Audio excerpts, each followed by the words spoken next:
Friedrich Merz's bid to become Germany's 10th chancellor has failed in the first round of voting in parliament by 6 votes, a contest that he had been expected to win smoothly.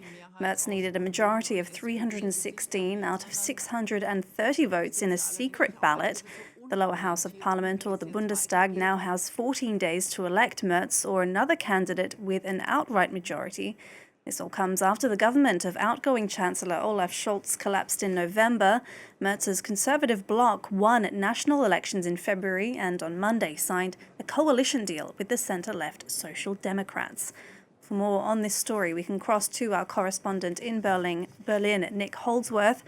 Nick, a candidate for Chancellor has never failed to win on the first ballot since the end of the war. What happened here?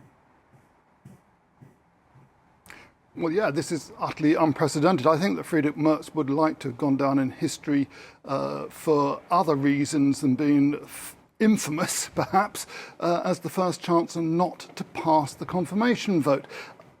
He has a majority of 318 in that 630-seat Bundestag, got 316 votes, 310 votes of the 316 he needed in this election, so there are 6 wayward members, perhaps, of his own coalition who didn't vote for him.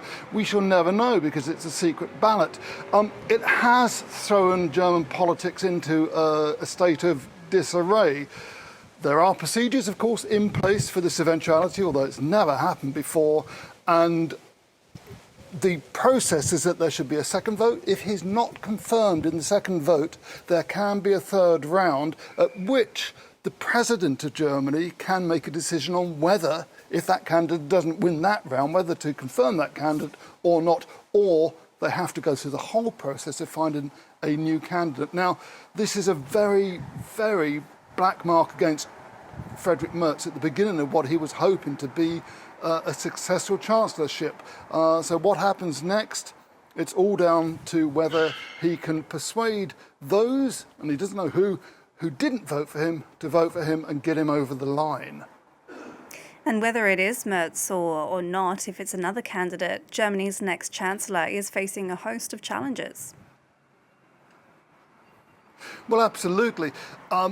Whether there's going to be a second round vote today or not is moot. There are unconfirmed reports in a couple of major German newspapers that there won't be a second round because Merz feels he needs time to rally the troops and get that vote over the line. So that puts in doubt a visit due tomorrow to Warsaw and then Paris by Merz. And of course, on Thursday, there's the 80th anniversary commemoration of the end of the war in the Bundestag, and then meetings in Brussels due on Friday. So, things are completely up in the air. And besides this problem, Merz also has a huge array of issues in his in-tray. He has the problem from the second biggest party in the Bundestag, the far-right Alternative for Deutschland, which have been determined by the domestic intelligence agency as a far-right extremist organisation and could therefore be banned under the constitution, although that is unlikely. And then, of course, economic problems. Germany's been in recession for a couple of years. Infrastructure problems. He managed to get a vote in the old Bundestag to support a lifting of the debt brake so that there is more money available to repair Germany's crumbling roads and railways, and also to fund further military investment in the face of threats from Russia and the ongoing war in Ukraine. The one continuity candidate he's proposing in his cabinet is the former and very popular Defence Minister Boris Pistorius. But what happens next? Anybody's guess.